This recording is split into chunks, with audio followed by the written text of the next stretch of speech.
u dot equals lambda times u. And it's super easy, lambda is constant, right? So I can solve what's the solution? This is my optimal control. What's the solution? E to the power. E to the power lambda t, right? Times u of 0. So it's only sufficient to determine the initial controls, and this lambda, I'm done, then it will be cosines and sines. Can you tell me where this guy lived? Okay, let's see. This was in also 241 and was touched upon a little bit in this course. I have a matrix that is skew symmetric matrix. So when you integrate it, so this is the derivative of this guy, right? This is lives in the tangent space of this guy. So when you integrate it, you get what? SO2. A rotation matrix, right? So the space of skew symmetric matrices is the tangent space, right, of the rotation matrices and the identity. This is one of the facts that we had in 241 and touched a little bit here. So this for sure, well, you can show it. This is super easy. If you just integrate these equations, e to the lambda t, you get actually, here you get cosine, negative sine, the other way around here, and cosine, okay? So we know it here, but I don't care about the fact that it's easy and I can solve it. Even if this is large M, whatever, this will always live in large SO, right? It's a orthogonal matrix, it's a rotation matrix. So my control actually is just cosine and sine, and I need to determine the initial value only, and I need to determine the frequency, okay? This is all what it takes. Obviously, I satisfied everything, so I didn't consider the boundary conditions, so now I'll go and consider the boundary conditions. So you can show the following. You can show that Q1 and Q2 at the final time minus the initial time, assuming that the initial thing is zeros coming from the origin, which is the hardest thing. This is something like e to the lambda t minus identity something, whatever it is. So assume that I want to achieve some Q1, Q2, Q3. Okay, so I have here's my dynamics. I want to achieve Q1, Q2, Q3. Say, just for simplicity, 1, 2, and 3 meter or units. Okay. How are you gonna do it? Well, first of all, I will not bother with Q1 and Q2. I will go and achieve 1 and 2 for these guys, and then worry about Q3. So while doing the Q3 part, you are doing a net shift in Q3 without changing Q1 and Q2, right? Because I can do whatever I like for Q1 and Q2. I don't worry about them now. So without loss of generality, we will assume that the desired Q1 and Q2 is 0, because I can achieve whatever I like. This is not my objective now. So without loss of generality, I can assume that Q1, Q2 of 1 are zeros. This gives me that e to the power lambda t is actually identity, which means that lambda is 2n pi. N is an integer. So I got the frequency, okay? Or actually I got a set of frequencies, okay? I can choose from. Any question about that? So another thing, that's okay. Another thing that we can do, we can look at Q3 also of 1, say minus Q3 of 0, doesn't mean. You can prove very easily that it's negative 1 over lambda times actually the control input, energy initial squared. Remember, this is a desired thing. Say it's Q3 final, right? This is, you want to achieve something. So from this equality, I can get the control input energy. U squared is like the absolute value of lambda Q3 final. And because I know that J, what is J? J is the integral of the control input energy squared dt. Remember, U is U of t. is an orthogonal matrix, it's a rotation matrix times u of 0. So the norm doesn't change, right? So the norm here is actually equal to the initial norm, right? It doesn't change. And the initial norm, you can get it outside of the integration sign, multiplied by 1. So this is actually lambda, which is 2 n pi. You can have this here, Q3 phi. So obviously, to minimize the energy, I will take the first mode, n equals 1. Okay? And now my u1 is some value cosine omega t, which is 2 pi actually, t, and u2 is some value sine 2 pi t. So to move along the Lie bracket with minimum energy for this particular example, right? For this simple example, we can move along the Lie bracket with minimum energy by these two controls. One is cosine and one is sine, and the frequency is to get it in one side. Okay? So this will give you the net motion along the Lie bracket, cosine and sine. Any question about that? We will keep talking about cosines and sines today, but we need to digest this very well. Any questions? So it's coming, so the cosine and sine kind of thing that is very famous in Lie brackets, it's coming out of an optimal control problem. It's really an optimal solution here, a minimal energy solution for this simple example. And we can generalize it right away now. The issue is that it asks you to do it with the slowest frequency possible. So if you want to go to this guy in 1 second, do it in 1 cycle. So the slowest thing, if I can do it in 10 cycles, right? Back and forth. Finally, I'll reach there. The minimum energy solution is to do it in 1 cycle. This is the slowest, we got the first mode, right? Otherwise, the energy would be multiples. Professor, Yes? can you explain it once more why norm of ut is norm of u0? Sure. From this equation, so u star at any time is some rotation matrix times u of 0. The rotation matrix doesn't change the norm, Oh. right? So, generalizations.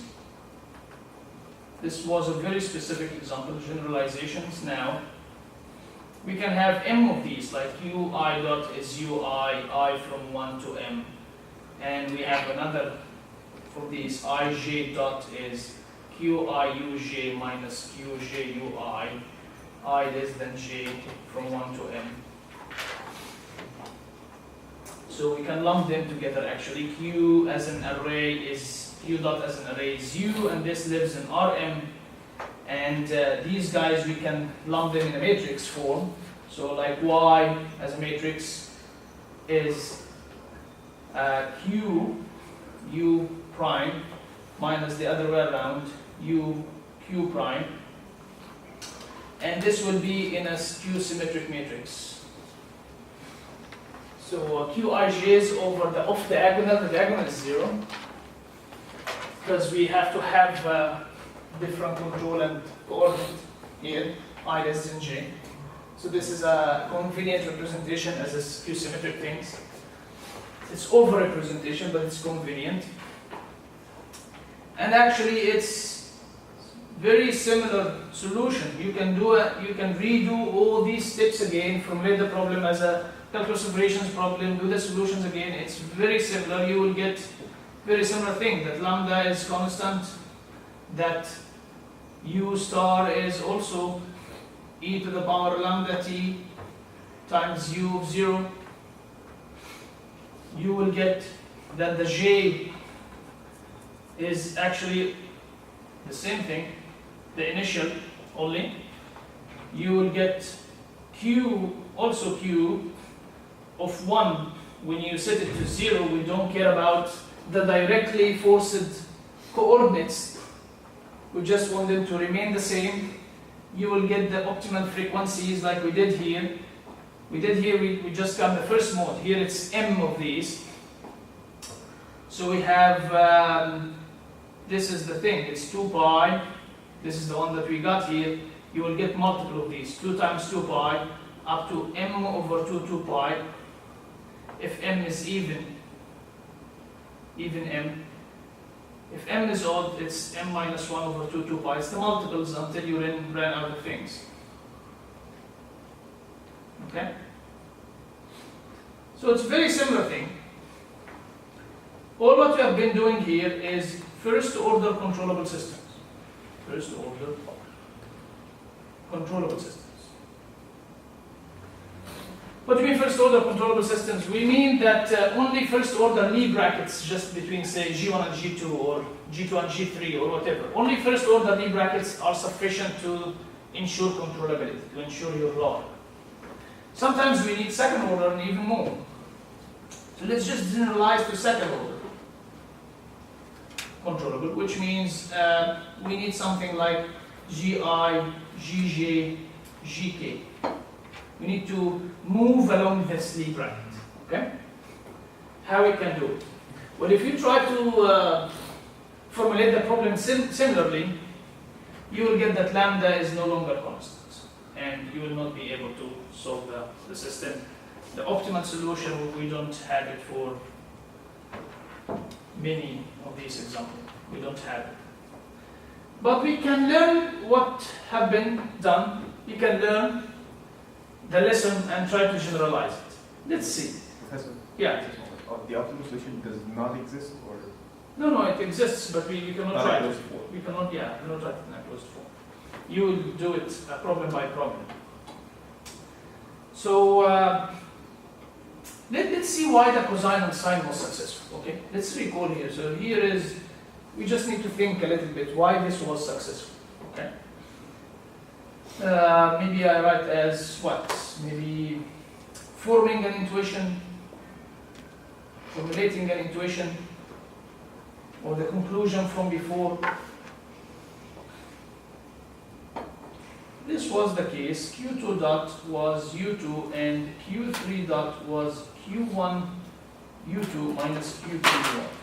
Actually, this whole thing is based on this identity. Cosine m 2 pi t cosine 2 pi n t, and also sines, of course, is what? Half, this is dt. The average of cosine squares is half, and you multiply by the period. So here the period is 1. So, and 0 otherwise. So this is if m equals n, right? 0 otherwise. So all this thing is based actually on this identity. Based on the identity that when you integrate any cosine and sine alone, it's 0, right? Over the period. But when you integrate cosine multiplied by another cosine, in particular if they are the same frequency and they are synchronized, then you get a DC component. Cosine squared, the average of cosine squared or sine squared is half.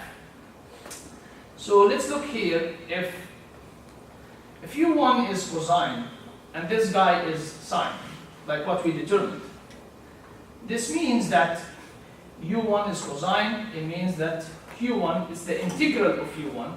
So this will be sine, right? And Q2, which is the integral of U2, this will be negative cosine, right? So look at here. Now Q3 will be the integral of this quantity over the period. Now it's the integral of cosine squared and sine squared. Okay? So they will be. It will have a DC shift. So in other words, when you multiply two cosines, because also we'll need this concept. When you multiply two cosines or two sines, or whatever, at two different frequencies, omega 1, omega 2, what is the result?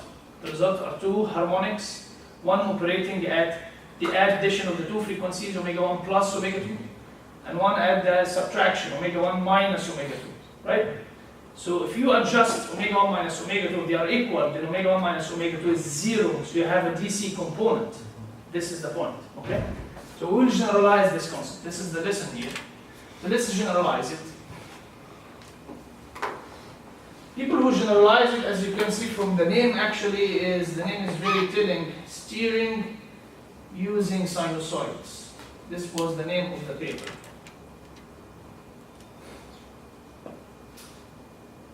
It's by Murray and Sestry. 1993. It's highly cited paper. And it's nothing but this concept. There is actually no optimal control, but it is just this concept that we can tune the frequencies between these sinusoidal signals to achieve what we want. So let's consider the system. We have Qi dot is Ui, the thing that we wanted to generalize, so I from 1 to m. And we have Qij's, these are the first order things by first order Lie brackets, so this is Qiuj. You can add the subtraction or whatever, it doesn't matter much. I is less than j, and this is from 1 to n. And here are the second order things. They named Qijk, because we need 3 vector fields. So this is like Qij with Uk.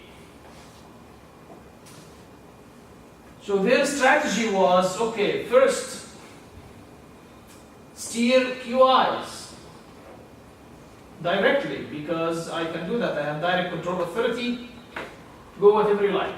Perhaps this will create a drift in the other coordinates, Qij's and Qijk's, which we will need to correct anyway in addition to go to achieve whatever we want.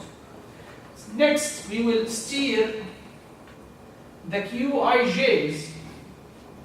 This is equivalent to motion along the Lie bracket, Gi and Gj. So I need to manipulate the corresponding two inputs, Ui and Uj. So Ui, they suggested A sine omega I t, and Uj is B cosine omega j. So if this guy is sine and this guy is cosine, the corresponding coordinate Qi will have a zero net shift, because it's sine over one cycle, the average is 0. We will have some oscillation, but on the average there is 0. The same here. But this oscillation will create a motion in the Lie bracket direction, as we have seen. So actually this coordinate Qij will oscillate at omega I plus or minus omega j. So in order to create a net DC shift, either omega I plus omega j or negative omega j needs to be 0. Okay? Any question about that? Okay, we know that from before. Now here is the new thing, is that we need to steer the Qijk's, which corresponding to motion along this Lie bracket, higher order Lie bracket, Gi, Gj, and Gk. So Qijk will oscillate at what frequency?